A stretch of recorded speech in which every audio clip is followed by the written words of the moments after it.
be imperfectly consistent. I have to admit, this one goes against my own basic instinct. When I looked at my program on day one, I thought to myself, I'm not gonna miss a single day. I'm gonna hit every single workout and check off every lift. But then of course, life happens. I took a long trip out of town. I had to cram towards a work deadline. I stayed up all night with my newborn. Probably shouldn't keep a baby up that late.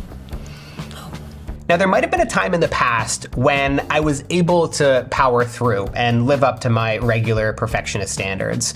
But since I've become a dad, I just don't have the same flexibility that I once did.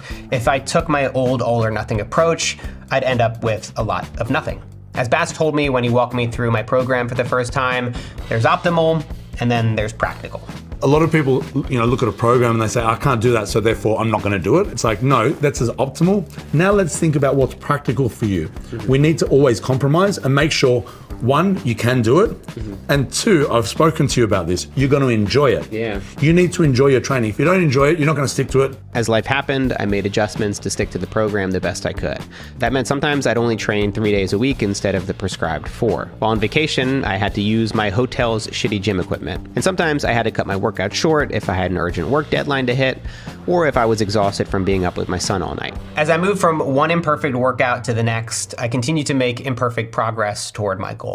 I didn't let small setbacks deter me, and I saw far more growth than I would have if I let perfectionism hold me back. On the technical side of things, one piece of the lifting puzzle that helped me build strength very quickly is something called progressive overload.